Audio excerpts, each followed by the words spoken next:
Hey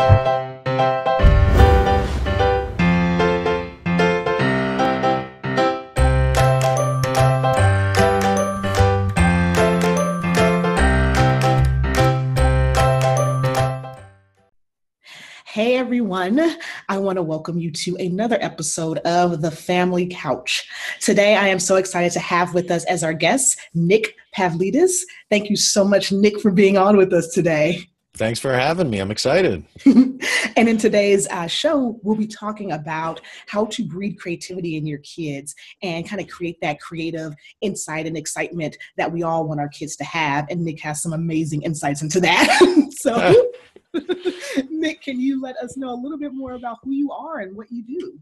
Sure. I am a lawyer by trade. I grew up, so to speak, in a large law firm in the New York City office with practicing corporate and bankruptcy litigation. So definitely some creativity involved there, but it was certainly within a box. Mm-hmm. When my kids were born, I have a son who's 7 and a daughter who's 5 and a wife, and I won't mention her age, but I have a wife and 2 kids, and we were living in New York, and my son was getting to be about 4 years old, starting to get to school age, and we wanted to bring them home here in Massachusetts. So we moved the family home. I quit my job in New York, got a job here in Massachusetts, and very carefully and intentionally pulled my job apart into various pieces, picked the pieces I loved the most, and decided to do those professionally and transition over a period of 3 years into full-time. And now I am a full-time coach. I help lawyers build their businesses. Nice. and writer. So 80% of what I do is writing, and 20% is helping lawyers build their business. I'm a little selective with who and how I help them, but it's certainly my two most favorite parts of the practice of law. Nice. And you have a podcast.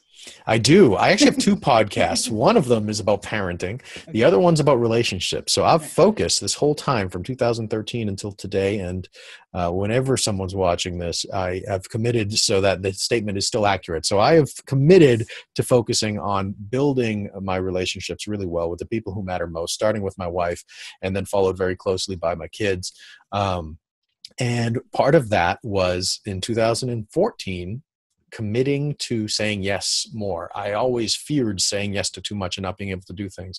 So I would start with no, and I often said no to my kids when they asked me to do some fun things. But I started writing a book. My first book I wrote about relationships, and there's a podcast that I do from time to time. It's more of a hobby podcast with that brand.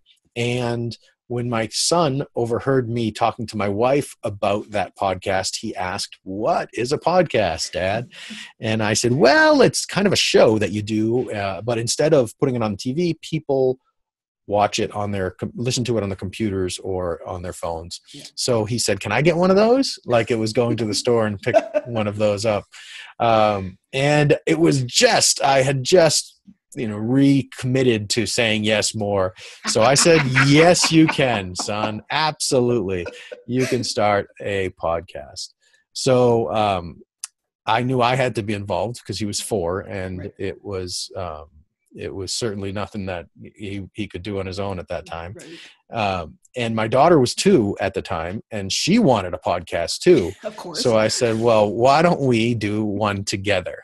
So we did one, and if you see here in the video, there's our logo. It's called 5 Minutes with Dad, and it has won awards. It has been recognized in private as being we applied for a Guinness World Record because my daughter was 2 when we started, and they contacted me and said, yes, she was the youngest, but apparently they don't like to have people putting their children in positions where they can hurt themselves. So they don't recognize very many children awards these days. They said, but they reached out and they said, "Hey, it's a safety thing." But yeah, so we have a really fun podcast where I get on the microphone with them for 5 minutes or so, and we talk about some sort of a life lesson, some sort of a leadership. There are generally 4 or 5 categories of things that we talk about, whether it's character, courage, leadership, some principle that I want to teach my kids. And we have a little daddy-daughter or father-son time together on the microphone. They ask questions, we share, we have so much fun. Right. And that's one of the reasons why I love what you do. Like when I was introduced to you, I was like, this guy gets in a podcast with his kids. How fun is that? Fun being kind of, a very loose word there, but yes. How does that look for you? Because like you said, you're teaching them things. Do you prep them before, or do you just say, all right, we're going to talk about money, go record? Well, sometimes I do. People, there's an old cliche, we put the fun in dysfunction, and that's really what behind the scenes looks like. So usually it's the kids don't want to go to bed, or the kids are running around, and I say, hey, you guys want to record a show? And they say, okay. Or you guys, it's bedtime, but if you want, we can stay up and do a show. But they love doing the show. So they say, okay. And I have a list of topics. It's I'm actually building the show into a book. Nice. Building the content about these lessons that we can share, how to have conversations with your kids that matter as they grow up, and share some of the lessons and conversations that we had on 5 Minutes with Dad. So usually I will have something that we want to talk about, like it's either based on the list that I have, like how to teach kids about the power of word choice and tone, and we talk about that, and so that we got on that is an episode, and I said, well, what if I told you good morning? And I said, would that sound very nice? They said no. I said, what if I said good morning? And they said, oh, that sounds nice. So I will come up with topics, and I will lead the conversation, but let them take it in various directions. It has wherever been their little minds go.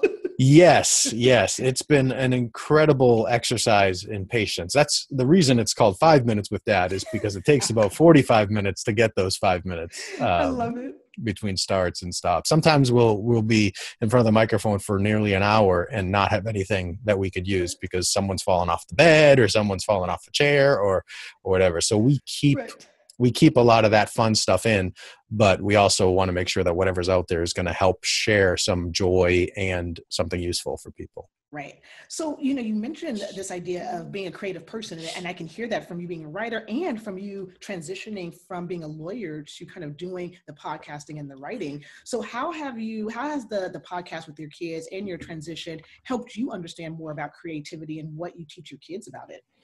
Well, a lot of it has been hearing their responses to my questions, trying to put some structure around it, but have the structure be sort of flexible. I don't want to build cement walls around them, but I do want to have some boundaries there that they can push up against and test. Right. So some of that creativity there are a few ways that I do it with the show in particular.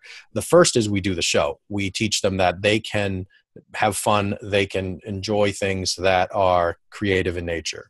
The logo was designed by my son. It was Take Your Dad to School Day when he was 4, and he took me to school, and they said at the beginning of the day, draw a picture of yourself and how you feel right now. And he grabbed it and he drew this logo of this little guy flying, soaring through the air, happy as can be. And I just melted, and it was an easy decision. So to use that pretty much everywhere. Yeah. So I involve them in all the areas of creating. Then I also want to let them know that traditional education is important, but it's not the only way. If you don't get great grades, or if you struggle somewhere, or if you're not feeling it, that doesn't define who you are, and that you can control who you are, take control of who you become by finding ways to apply what you love to make money in the marketplace. And that's part of that was being very open about my transition from a salaried position in a large law firm into ghostwriting and coaching, which is, I know exactly how much money I'm going to make this month. I got a pretty good idea next month, but it doesn't take too long to say, I'm confident that I'm going to be able to do it, but I don't know who is going to be the one that I'll be working with. So it's part of this showing, teaching, leading by example, to let them not be defined by whatever traditional workplace or educations teach. And they're going to get plenty of that. I totally agree with that. I grew up in a big corporate world, or I grew up in a little restaurant industry, but once I graduated law school, I grew up in a big corporate world. But so part of it's leading my life in a way that shows the value of creativity while not poo-pooing the value of the traditional world. Right. And the other way is I pay them for their time on my show. I pay them for their efforts. And if they do a really great job and we record fast right away, they get even more money. Nice. And then they take that money. We have 4 piggy banks, one for giving, one for saving, one for spending, one for investing. And they divide it up. Wow. And then they can use their spending money for whatever they want. And they know that the other categories, they know what they are in general. I mean, my daughter is starting to learn what investing is now. My son didn't even know right away, but they know that it's putting money away for long-term long-term things, so you can build money over time. Right. So they know all these things. So it's every piece of the process and the production that emphasizes that creativity is something that is just as important as traditional education and exchanging time for money, etc. And I love everything that you're sharing, because as a result of doing this show with your kids, you have been able to really show them these different levels of how to be creative with things, how to bring things into the more traditional way. Because I think sometimes, and I'm sure you know this from being in the corporate world, creativity is kind of stymied for the more traditional things. When what I hear from you is you can actually bring creativity into how you do traditional things more effectively. Absolutely. And the same thing with when I was practicing law, a lot of lawyers do really well by knowing the law. A lot of lawyers do well by speaking eloquently or by doing 2 or 3 things well. The best lawyers are creative in a very ethical way. They know the process. Well, what's the process that we need to do? What's the most efficient? What's the best? What's the goal? They begin with the end in mind. Then what are the facts? What are the best facts we have? What are the worst facts we have? How do they fit into so it's all about fitting the story and telling the story in the client's voice, so that way the real client comes through. It's not just the lawyer who's making an argument. It's let's tell my client's story within the context of what the rules are and the law requires, and work towards reaching some sort of a benefit that our clients have hired us to help them achieve. Right. And I think that's really empowering for a parent or professional or anyone who's listening, because it's like, again, we sometimes, and you made the mention of grades not always being the end goal or being the only determinant of who you are. I think sometimes we can get wrapped up in grades and academic progress and what other testing and things are showing us about our children. But what I'm hearing you say is that there are so many other ways to find our children's intelligence, if you will, and to help our children to feel more empowered in maybe not just the academic intelligence that they might have, but other ways that they might kind of show up in the world. Yeah. And I think a lot of our conversations, especially with education, I'm a big public school guy. I grew up in public school. I went to private colleges, but I grew up in public school. I'm a big proponent. I have a lot of friends who homeschool and others who send them to private school. For us, it's a good, we like the public school setting. We're in a good school district. So that works well for us. Right. But a lot of parents have conversations in whatever setting it is, particularly private or public schools, not necessarily homeschooling, with administrators or with school educators, where the entire conversation is focused on how is my child doing to adapt to the school or to fit in, et cetera. And that's really important. That's absolutely important. I don't want to poo-poo that. Again, I don't have all these letters at the end of my name. I have ESQ, but that's has nothing to do with parenting or counseling or anything like that. But I like to have conversations that, in addition to those, that says, well, what's unique about my child? What's the what are his or her? I have one of each. So what are his or her strengths that allow him or her to do well in a way that others aren't? And then what are their shortcomings and how can we work on it? So it's not just what are their strengths and how do they fit into the system, or what are their weaknesses and what do we need to do to work them into the system, but what are their strengths and how does that make them uniquely gifted? Right. And I really like that piece of it, because it takes into account the whole person, which when you are talking to your child about their strengths and weaknesses, it helps them to become a better person and to, one, lean into their creativity, I think, a little bit more, but also probably honor and respect wherever they are in their life. Because I think that sometimes kids lose that, as I know we've talked about, and I know you talk about, sometimes kids lose that spark and that imagination because of the school system and how sometimes it can be very pressurized and make kids lose it. But it sounds like from your perspective, you're like, the academics matter, but I don't want my kid to only identify with their academic progress. I want them to see themselves as a full, whole, creative person, so to speak. Yeah, and they get a lot of creativity with music class and art class and things Right. like that in school. But at the same time, it's all in the same four walls. It's all in the same place that's leading you towards being creative, but within a traditional system towards a traditional work Right. environment. Right. And I just want to make sure that I raise kids that see creativity not just as a side thing to do in fourth period, one 45 Right. minute period a day, Right. but as something that they could use in all aspects of their life, whether they Right. end up in a traditional workplace or if they want to do something that's not as traditional, or who knows what traditional will be when my kids come out 10, 11, and 15 or whatever years from now. Right, right. And I want to go back to kind of what you mentioned earlier when you were talking about doing the podcast. And sometimes it can be quite interesting to get them down to the 5 minutes. So I kind of want to transition that into how can a parent who might not be able to do a podcast with their kids, but wants to also cultivate the same culture you have with your children of getting to know them and talking to them, how do you maintain that patience when you've got two kids who want to be on your show, but are also wanting to play and are also wanting to fall out the chair and are also wanting to kind of kick each other? Like, Yeah. how do you Yeah. maintain that? Well, it's easier over time. The more you do it, we have well over 100 episodes now, many of which haven't been released yet, but will be trickled out. But at first it was difficult. But what helped me do that is whether it's on a podcast or whether it's some other environment, try to control as much of the environment before you go into it as you can.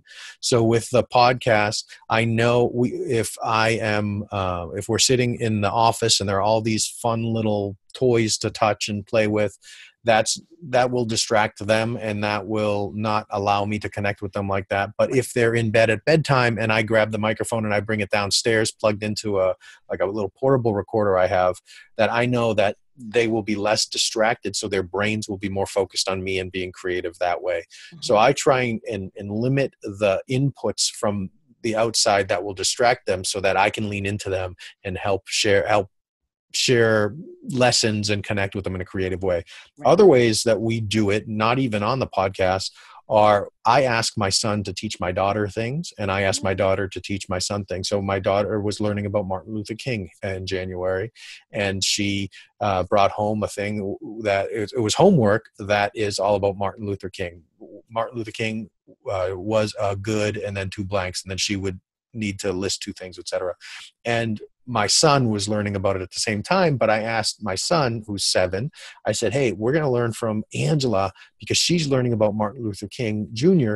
And Angela, can you tell us 3 things that you learned about Martin Luther King? Right. So I will put our family in a position where each of our kids, and they know now, my son is a very strong personality, but he's really good at nurturing his sister and sitting patiently waiting for his sister to teach, and you'll hear things that are age appropriate from her. So she said Martin Luther King was a good speaker, and he was nice and things like that. So and we sit there and listen and give her that time to share that, and that's her way of applying what she's learned in school and doing it in a teaching sort of way, in a creative way, and vice versa.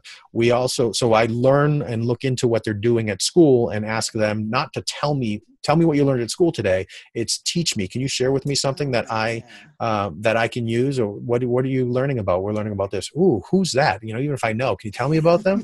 Right. So I'll get them to start applying things they're learning, and even outside of that, we do things like we make our own board games. So my son will draw a picture and he will have his little knickknacks, his Pokemon toys or whatever that we use. And who knows what the rules are? They change. He draws a chute, draws a ladder, draws whatever Candyland type of things on it. And the rules change, but I allow them to do that space and to keep the patience. In addition to sort of putting a box around the situation to try and say, okay, this is what we're doing. So I control the environment a little bit. We go into the dining room and do it on the table. There are only a couple of family pictures on the walls. The TV's far, far away. Right. In addition to that, I just give myself the permission to say, okay, this is the amount of time that we're going to spend together. And whatever we accomplish in that time, it's much better than if we didn't spend this time together. Right. So I'm going to spend an hour with the kids right now, and then we're going to have dinner. And what I'd like to do is exercise their creativity. Sometimes that means we start trying to make our own little board game and we end up just singing songs. Right. Other times we make our own board game and play 3 rounds. Right. So part of it is just looking at the time differently as well, and just knowing that that time together is going to add value to them in the long run, no matter what. So it allows me to be less alpha male, what did we accomplish here? And more, wow, this was great. We spent time together. Right. And that's what I really love. I love the way that you kind of framed it, where it's not, you don't control them and what we're going to do. You kind of control the environment so that way they have time to just kind of focus and be creative. But I love that you're like, I'm very fluid. If I say we're going to spend an hour or 2 together, in that 2 hours, we're going to be really fluid about how they do things. You might have said, we're going to build this, but they might say, well, I'm going to sing. And you're kind of open to it in those hours that you're working with them. And I think that that's so empowering for a parent who's like, I want to spend time with my kids, but I don't want to get out of control, right? Because you can feel that way. I want to give them time to be creative, but I also want to give them time to know, okay, this is the creative hour is over, or we're moving into the next phase of our evening with bath and with shower or with dinner. And so do you find those transitions, because you've given them this creative time, this outlet, do you find those transitions more, I won't say easy, because I don't think it can be easy, but I think does it feel less burdensome, so to speak, to make those transitions? It does. I mean, it does from time to time. Sometimes trying to get my daughter to go to sleep is like trying to train a walrus to ride an ostrich. But it is, so that doesn't get too easy. Right. And that's part of why we do shows while they're in bed, because she gets in bed and she's laying down relaxed and whatever. So I try to do things to help each situation. My son he's a very focused guy once he gets into something. Right. So transitions with him can be challenging no matter what it is. It's like, even when he's doing homework, when he's into his homework, he doesn't like to move on. So it does make transitions easy. I like to foreshadow them and say, okay, let's spend an hour. I'll talk about an hour or a half hour, whatever it is. Let's play this board game. He likes playing Pokemon Battle. So sometimes we'll play one game now that he knows the rules. And that was one of the things I said. He was learning how to read. I said, so we can play these games. We'll play a game for an hour. Monopoly he loves. And I said, we'll play a game, but you have to read everything. And if you need help with a word, you ask me. So he'll, when he was now he's much better at it. But when he was first started, he would try and read. I said, you just have to try. Yeah. Let's play a game. So we'd sit down there and would play a game, and the half hour if we say we were doing it for a half hour, after 20 minutes, I'd say, okay, we got 10 more minutes. And then I'd also try and make it less about time. Once I know the activities, I know how long a Pokemon game lasts, whatever. Once I know roughly, I will try to phrase it or frame it without a clock. So I'll say, all right, we'll play one game, or we'll play a game of Pokemon Battle, but we're only going to use 3 prize cards, not 6 prize cards, because we need to play a quick game. Right. So when I start foreshadowing them, and especially when I frame it in ways that they can understand, like we'll play 2 rounds of Sorry Sliders or whatever, then they'll ask, can we do more? Can we do more? Right. And I'll say, we can do more tomorrow. We're all done for today. And generally, that helps. It's definitely not, I don't have a bunch of kids here who are militant in how they obey, but it helps. It certainly does. Yeah. And, as I'm listening to you talk, one of the things that I love is that you're using your understanding of your children to kind of guide, and not so much control, but to guide. I love when you said, I try to not make things about time, but if you know a Pokemon game, if you do 3 rounds, it's going to be about 30 minutes. That's what you ask for. You ask for a 3-round game versus a 6-round game, because you're like, okay, 6 rounds is going to be 2 hours, 3 rounds, probably 30 minutes. And I love that you frame it that way, because you as the adult, you know that. Your kid, he's just like, I'm playing. He doesn't have that time and space understanding yet, but you do. And I love how you use it to guide. You use it to kind of connect with them in a sense. Yeah, and it allows me to. I don't like framing things with time with them. Right. It's I would say impossible, but it's very hard to frame things in other ways. Like if I have to come upstairs to write a book at 7:30, I got to go upstairs or whatever it is. Then I do that. But I want to make as few of our conversations about how much time I'm spending with them. I don't want it to be a scoreboard or anything like that. So that's why I do try to look for those things and say, yeah, let's play a couple games, or let's play 2 games. We'll play a 3 thing because then it's bedtime. So I try not to like have a buzzer or a clock or things like that, because I want them to remember Dad played 2 games with me instead of Dad spent 20 minutes with me. Right. And, you know, one of the things that I was thinking as we were talking is this idea of when you're doing the podcast with them, when you're teaching them these lessons, what is your gauge to know that, okay, my kid is starting to pick up these lessons? Like, it's not just me kind of rattling off at them and lecturing, but they're starting to pick it up. How do you start to see that, or how do you know that? Well, I will ask them questions. I'll try not to teach. I'll say, do you know what, like we had one example called leading by example. One episode called where I talked to them about leading by example. And it was after the 4th of July race where my daughter finished first or second place, I don't remember, in a race among her 4-year-olds at the time. Yeah. And her cousin finished 4th or 5th or something like that, and said at the finish line that I didn't want to race, but then when Angela, that's my daughter's name, when Angela ran, I ran after her. So I wanted to use that as a lesson, saying, look what you did. You helped your cousin because you ran so hard and you ran so fast that she was inspired by you and wanted to catch up to you. That's a great example of leading by example. You lead well there. So, I mean, it's sometimes the metaphors are a little pushed, but I try to bring it to be able to guide them based on something that they're familiar with already. So we talked about how excited I was. And I said, if I remember the episode, it was about a year or 6 months ago or something like that. But I said, look, I'm excited that you won. But what I'm really excited about was what your cousin said. And you know why? And I said, do you remember what she said? Yes. And so we talked a little bit about that. I said, that is leading by example. Nice. So that means your cousin looks up. So I will work something from our life into a conversation. We had an episode about our 5 senses recently, and she was learning about those in school, and that's how that came up. So that's the other another place I get content from to talk with them about. So let's talk about our 5 senses. So, but then I wanted to show them why our 5 senses are important to us, not just for seeing the beauty, hearing the sounds and things like that, but also because our 5 senses can warn us of danger. So then I said, so once we talked about the 5 senses, I said, oh, so how can your sight warn you of danger?